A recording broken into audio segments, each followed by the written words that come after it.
บายเลยยงมาแฮมสร้าง YouTube เปิดตัวแสงวิธีหาปลาแบบธรรมศาสตร์ ไอ้สุดเนี่ย แบบบดเสียงแห้งเลยเอ้ามองคัดมัน ว่าไปอาบน้ำละลาอาบน้ำ จะได้กินลาบมีเครื่องครบนะ เสียบ มี ปิ้งเมื่อก่อนเขามีมะพร้าวแล้วเดี๋ยวก็ อ้อมมีกันกำเนาะ เป็นกำแท้นี้เป็นกำรูปนี่เป็นหนังมันอาบกำจีนกิเดียน มีเส้นทางรถไฟง่ายๆกินอยู่กับธรรมศาสตร์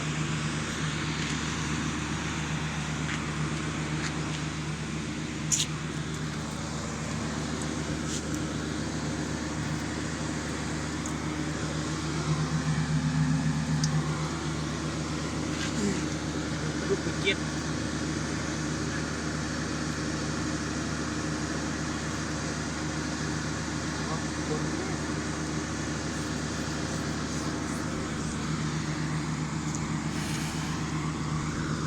ก็คือเส้นทางรถไฟ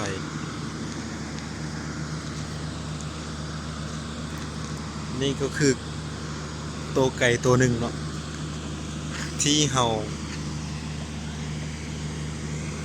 หากินตามธรรมชาติเฮาจะเอาไก่อันนี้ไปต่อเมื่อไก่ป่าได้ยินมันก็จะเล่นมาแล้วก็จะเอาปืนยิงเนาะคันแม่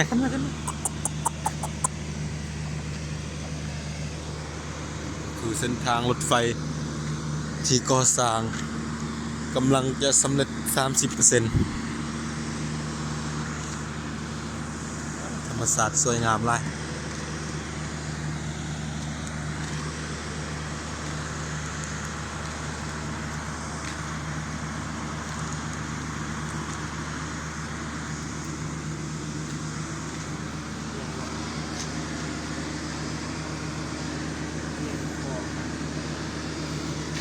มีฮอดปลาดุก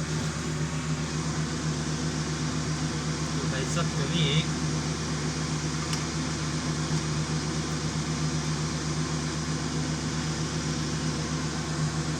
แท้เนี่ยนี่กลางไม้เนี่ย อยู่นอกกันยื่งกันอ่ะ ครับซื้อพวกตัดเซ่มาเซ่ คนกันอยู่ฮอนหมดเนาะป่า มันนักรถเนี่ย มันทึกตัวใดดึงไปทางใดก็มีเนาะตอนมันทึกตัวใดดึงไปทางใดก็มีเนาะ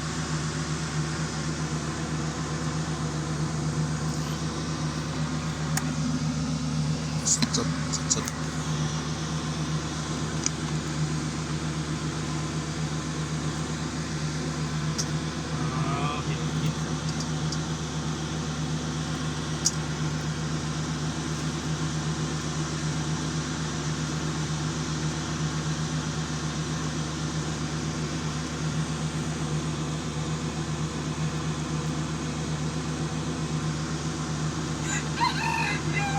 ปักเนื้อเขาได้ผมชื่อกัน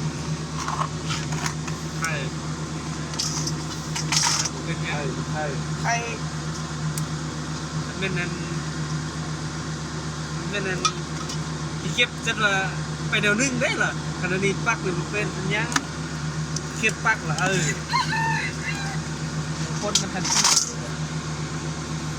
ปลาดุกธรรมชาติปลาดุกเขาปล่อยนะ เป็นเห็นผู้หญิงแต่ที่เงียบตลาดแดงตลาดก็ไม่เงียบตลาดจะน้ำกลาง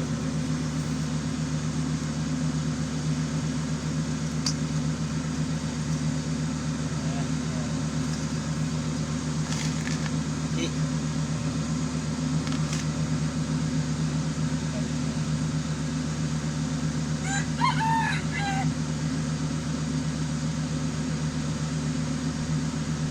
ปักไข่มันอยู่แคมป์ระเบิดปีกไก่สเบ็ด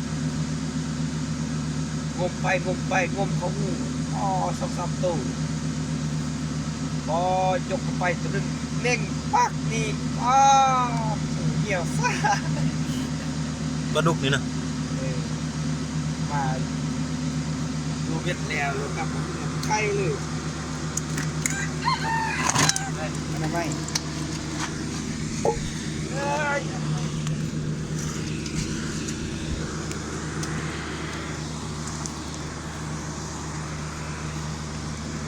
เฮ็ดจังได้กินเนาะจึงสิแซ่บนี่ลาบเอาเหล้ามาแกมบ่ก็ปิ้งแกมเหล้าคือสิแซ่บ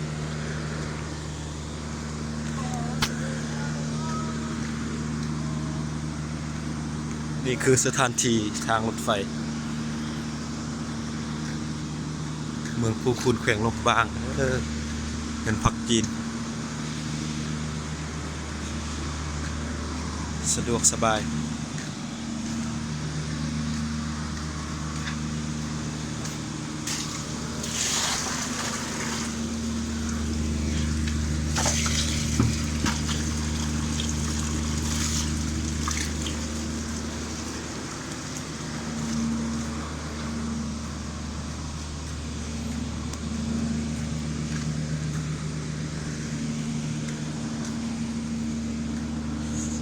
ลาบกินนำกันเด้อพี่น้องเด้อแซ่บๆเด้อปลาธรรมชาติสดๆฮ้อน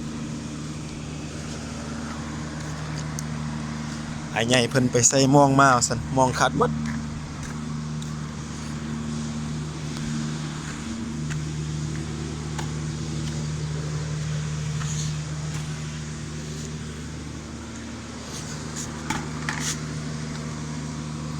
เอ้ย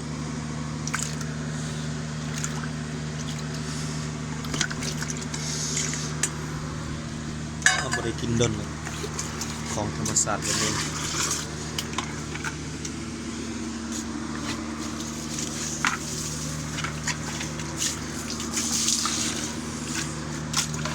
แกง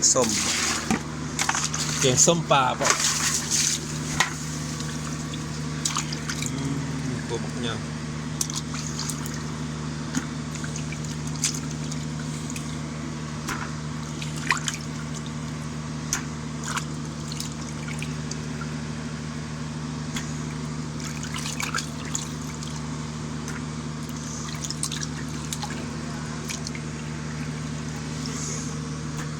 เขาเอิ้นมาป่ายจาดซาลาวป่ายจาดปลามอมมาเหยียบไหมมาเหยียบไหม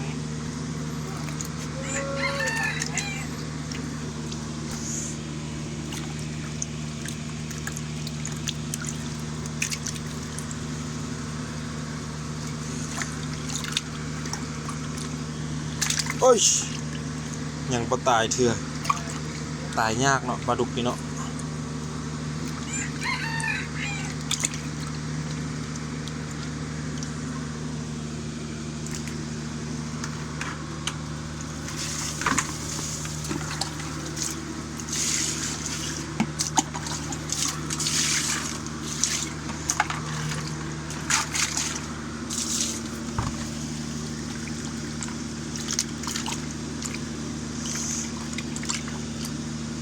เฮ็ดจังไดกินเนาะ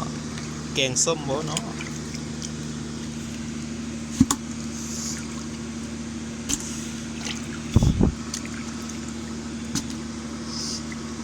นี่แหละ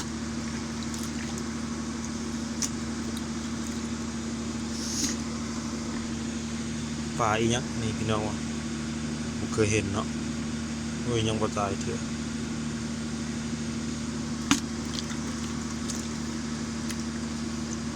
ส่วนอันนี้ปลาอีหยังวะปลาดุก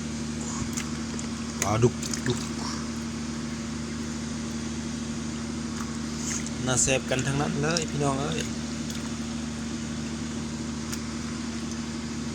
โอ้ย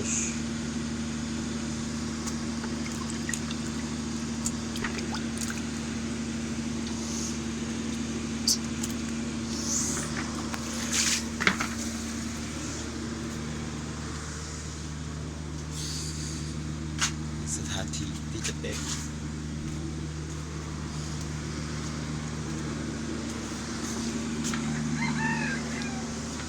แกงส้ม